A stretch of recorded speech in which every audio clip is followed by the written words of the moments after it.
C'est une ruche qui ne s'arrête jamais. 18 000 mètres carrés de machines-outils alignées. Jour et nuit, elle façonne et assemble des valves. Ces pièces de haute technologie servent à détecter le sous-gonflage des pneus. 350 000 pièces sont fabriquées chaque jour, puis exportées dans le monde entier.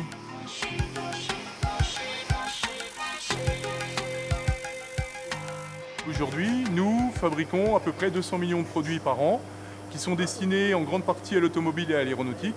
Je crois d'ailleurs qu'on peut dire qu'il y a quasiment 90% des voitures et des avions dans le monde qui sont équipés de nos produits. Nos produits sont tous des produits de sécurité, c'est-à-dire que la moindre défaillance sur n'importe laquelle de nos valves peut conduire à des problématiques accidentogènes, des problématiques d'incendie, etc. Schrader est le plus gros employeur privé de Pontarlier. 400 personnes travaillent dans ces ateliers ultra automatisés.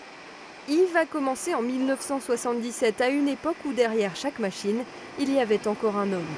Toutes les personnes qui étaient sur un poste, qui étaient debout toute la journée et qui reprenaient des pièces, qui retouchaient des pièces. Et il y avait beaucoup d'ateliers aussi où on faisait du tri et du contrôle manuel ou visuel, quoi. Reconnaissable à son clocheton de 26 mètres qui abritait une réserve d'eau, l'usine Schrader est construite en 1908 par une famille d'industriels suisses, les Dubié. Venus de Couvet, dans le Val de Travers, ils investissent à Pontarlier dans l'activité de décolletage et la fabrication de pièces détachées pour bicyclettes.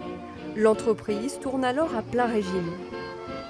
Je pense qu'en s'installant à Pontarlier, ils évitaient les taxes douanières et ils trouvaient une main-d'œuvre de qualité avec un éloignement seulement de 40 minutes de leur site historique qui se trouve à Couvet.